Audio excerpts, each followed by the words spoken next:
Thank you once again for joining us today at Eastern News 24. I see the bike and Kone Chili. Yes, hello. All right, today we are bringing to you the latest update of what is happening on the Eastern region, Biafra land. If today happens to be your first time you have come across our video, don't forget to hit that subscription button and turn on your notification. All right, this news is according to the Biafran activist, as he quote. Breaking news. Global media analysis validate Nnamdi Kanu exposes 5 top secrets about Buhari's death that will shock the whole nation. Hear the news in details. All right, according to update Ajimakia, we been iro akono bosuru chinketa. Oya masem ka tonti na napi for na eme. Nugo dife nwanna ewoke kwuru n'iru akwụkwọ gbasta maka ya bụ ọnwụ Buhari nke na-trend n'iru akwụkwọ ụbọchị uru chinketa. Edika ihe ga ya bife biko igesikwa Eliat ya n'ihe okwu n'iru akwụkwọ. Over to you, sir. The man in office, some have said he was largely not even aware of the things that transpired when he was in office. Regardless of the fact that he came under the mantra of fighting corruption. By your assessment now, how well would you say he succeeded in fighting corruption? Or was his administration bedeviled by the cabals? Because we understand that his wife, former First Lady Aisha Buhari, once cried out that the cabals have taken over. Yeah, Moses, I wouldn't give Buhari any pass mark. Any? At all, because he didn't merit it. Let us call a spade a spade. My Bible says you shall know the truth, and the truth shall set you free. Even when he was alive, we are criticizing him for what he did. So, coming now that he's late to come and be, painting a glory picture, the person would just look like a fool. Because all he did in office is very clear to everybody. Even under the military that he claimed to bring war against indiscipline, there was no discipline. Because we know what transpired under his watch, and that was why his fellow brothers, Babangida, removed him from office. So, let somebody come and tell me one single thing. For the benefit of those Nigerians who are younger and may not have been aware, can you tell us some of those things that transpired? Because we're educating people now. When Buhari came in as a military head of state, he came in with the mantra of war against indiscipline and was mesmerizing everybody with his no-nonsense stand, no corruption, no integrity and all that. So, people bought it. Before we can say Jack Robinson, he started doing a different thing entirely. For example, when he changed the currency, when he changed the currency to call corruption, all of a sudden, 52 suitcases, were brought in from, I think, Saudi Arabia or so, or one of these Western world. And the thing landed at our airport. Nobody cleared. It was his ADC, Jokolo, who is now the Emir of Gwandu, that cleared those things expressly without any custom investigation. It was later we learned that those things were cash under his watch. That happened. Then under his watch, his second in command. So could it be that the man himself was, pious, but those around him were the ones perpetrating some of these things? Because the reason, sorry to interrupt you. Go ahead. The reason I say that is, I don't know if you've read the reviews to the book just published by Garba Shehu, where he talked about how Buhari turned down, how he rejected 10 million naira budgeted for food. He said, look, why are we going to spend 10 million naira on food? And he opted for bean cake and basically ogi and akara. Oh God! That was the kind of person he was. He would rather have such a simple meal than allow the nation to spend 10 million on food. You see, these are part of the thing I personally do not like about Buhari. I'm telling you, he ruled Nigeria with deceit. high-level deceit. He will appear in the public like somebody who doesn't do this, who doesn't do that. But Moses, you and I saw what came out from CBN when Tinubu instituted a panel to probe what happened. You saw, in fact, the man even came out and told us that yes, so everything Emefiele did, I ordered it to. But has it been proven that the signatures there were signed by You him? didn't hear me. You didn't hear this one I said, Abi. The man said that whatever Emefiele did, that he ordered it. Barrister, if we're to point to that, the direction of the former president of Nigeria, then why then is it that the incumbent, or rather the present administration or the present president, decided to handle the issue of the ways and means without bringing him in? Because we've not heard anything about, anybody going after him, arresting him, or calling him for questioning. Look, over the years, Buhari was the luckiest president in the history of Nigeria. All his infractions, all his atrocities, all his corruption were just buried. It was never highlighted. Going from the time of Shagari, what Buhari did at NNPC when he was the first chairman of that institution, nobody talked about it till today. The $2.8 billion that disappeared under his watch. Nobody. So you don't think that was because he was not involved directly, Barrister? Don't you think that was because he was not involved directly in that? Because we've seen people who happens to be military head of state too in Nigeria still alive. They wrote books, and you know how they were, how famous they were in that particular book that they have. I'm talking about Olusegun Obasanjo wrote his own book. IBB also have his own book at this point in time, and some other Nigerians also. And they weren't able, or rather, they didn't call him or pinpoint any particular crime to this particular man we're talking about. Didn't you hear what I said? I said he is the luckiest person. How lucky can Nigerian be when he gets to book review and rating? Hold on. Buhari had this tendency of being, what do I call it? Unforgiving. Just like his fellow Fulani brothers. He has this heart.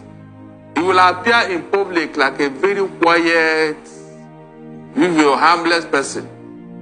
But you don't meddle with him. So people know him for that, even in the military. That's why nobody wants to expose what he did. Let me tell you a very typical example.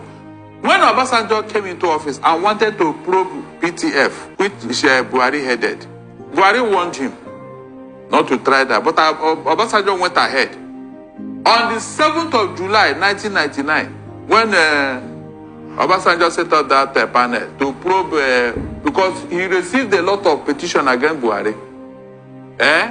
Meanwhile, the sole consultant for all the projects under PTF, under Buhari, was somebody related to him by marriage, a man. When Obasanjo set up that panel, the day that consultant was supposed to come and testify against Buhari, because he had all the document, everything, he slumped and died. That was the end of that panel probe. That was the end. Then when Buhari now came into office in 2015, one of the things he did was to compensate the son of that consultant, a 12th level officer in the civil service, with the appointment of managing director of rural education and other. And people say, what experience does that boy have to be given such a position? Is that not compensation? So all the people, go and check, all the people that work, they were always covering him, making him look good, so that he will, he will appear like a saint. So are you saying that now that he's no more, we're going to see, people coming up to say things about him? Of course. Like now, Garba Shehu, during the launch of his book, didn't you hear what he said? That rat story was made up to divert people's attention from Buhari's sickness. You can imagine. That he invented that rat story. That rat invaded his office. That's why he was operating from the house. Meanwhile, the real story is that when the National Assembly discovered that this man is no longer capable, they wanted to introduce the doctrine of necessity. The same thing they did for Yaradua. And because the North doesn't want that, they packaged him immediately and brought him back. All right. You see what I'm saying? All right. Then. They now covered it. That brings us to another controversy that trailed the life and times of former President Muhammadu Buhari, Comrade Enabulele. Now, a lot was said about Buhari having a double, the possibility. In fact, Nnamdi Kanu, who is still in detention and is going through trial now, was, largely said that, look, that Buhari had died a long time ago. And whoever Nigeria was, having as Buhari was a double, a body double. And how do you react to some of those allegations, those statements? Because none of them has been confirmed. Are we going to see some sort of confirmation in the... Mr. Moses, to be very sincere with you, as a black man, and from the cradle of black civilization, I agree totally with that belief. Even I had a discussion with my wife yesterday that what we are saying, that I'm a little bit confused, but not that of my governor when he was presenting a budget. I was a little bit confused and very sincere. That what is all this charade? You see, Showore some time ago once said, was it Showore or my brother from the east? Nnamdi Kanu, yes. Said it. That, and now, well, you look at it. And from what we have gathered now, they said whether the body has already arrived in the country. I don't know.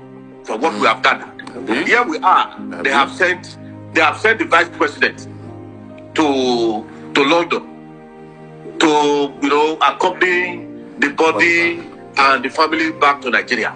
So for me again, I'm confused.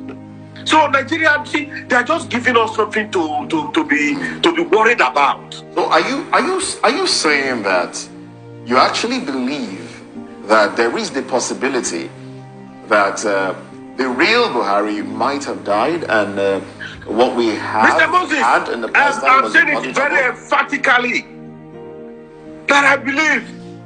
I'm in between. I can't. I'm in between. You're confused. In between means that you're confused. But that is why I said it just now. I said that I'm not like that of my governor when he was presenting the budget.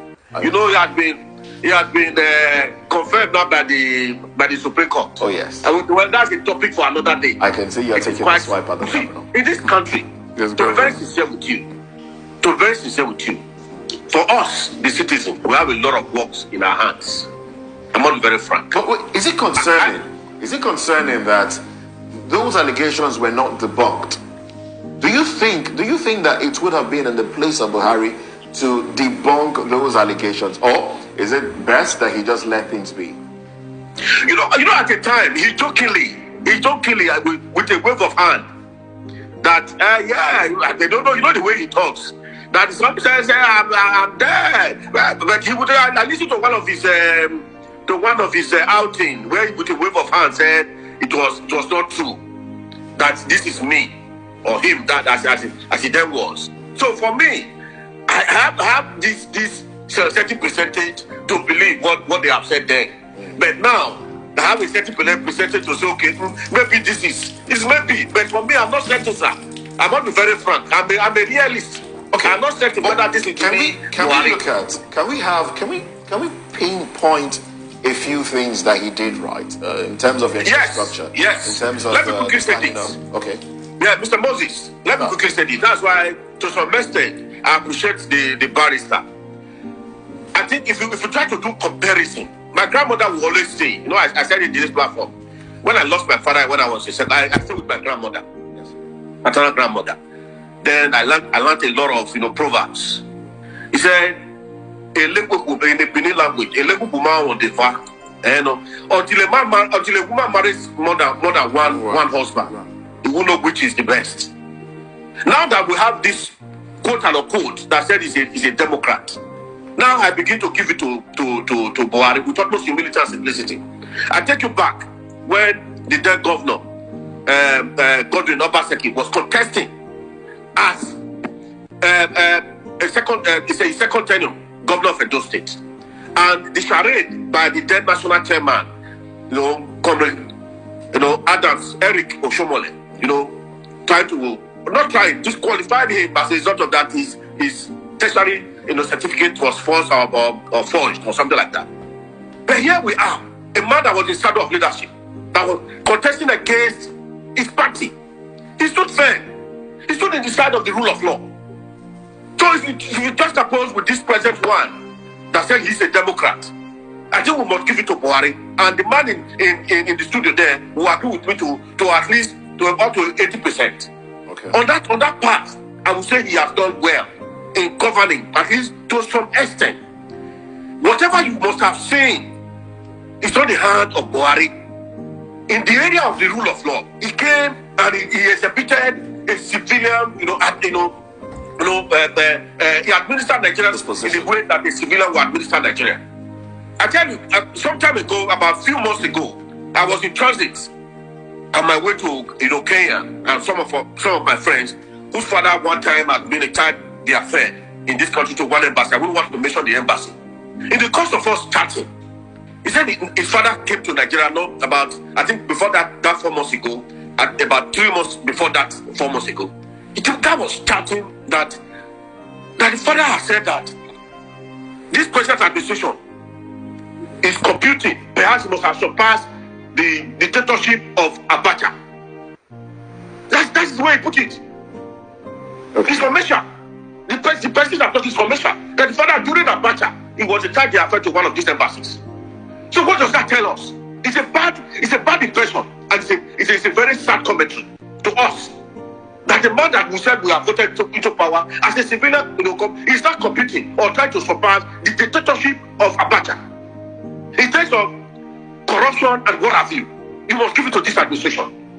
There's nothing to say that this present administration must give it a thumbs up. That's why we give a thumbs up to the late Buhari for at least allowing the rule of law to a certain percentage to prevail. All right. Unlike what we have very just now. Nice. All right. All right then, thank you very Barrister, much. it's like you have a different thing to say. Yes, I have. I have. Please, I have. Go ahead. When Nnamdi Kanu's case came up, Buhari was in Owerri. I think I know Owerri or Abia. The Igbo leaders now said, look, this is our son. Is it not time you release him? Buhari said it's a matter in court, that whatever the court rule, he will abide by it. We said, okay, no problem. Eventually, the Supreme Court, not High Court, not Federal Court, not Appeal Court, the Supreme Court said Nnamdi Kanu should go. He has no case to answer. Rather, the federal government committed a criminal infraction by going to Kenya to adopt him. That they should pay him compensation and all that. That this man should be allowed to go home. He has no case to answer. This happened under Buhari. What happened? Was he released? Now, Barrister, if you are pointing at all these things, let us also remember that, Buhari was named the African Union ECOWAS anti-corruption champion. African Union anti-corruption champion, Barrister. So don't you think that, for them to actually give him or confer on him that title in 2018, make it so clear that he actually worked against corruption or he kicked against corruption and indiscipline in Nigeria? It's a lie. The corruption was at the highest peak under Buhari. It's just that APC and the press, they were not reporting exactly what was going on under Buhari. I'm telling you. But we have some evidence that corruption was highest under Buhari. Mention one corruption case Buhari handled and concluded. He even released those who were sent to prison for corruption. Remember the governors? I think Yame and Dari also. Yes. He released them from prison and even gave them national award. What was he doing with the CBN governor that every day they were having meeting? The CBN governor will go to Asorok 10 times in a day. Now, ndị ba ngwadalụ dị na-edukwu nsi wee gee ya bụ ife wetelu n'ụbọchị uruchi nkịta anyị ga-anapụ nnukwu nri ya atị ya gbasịta maka ya bụ ife ndị a niile ụmụnna wetara anyị gwa ifu nche n'udo nke unu ngwanụ ka emesịa na ụmụnne m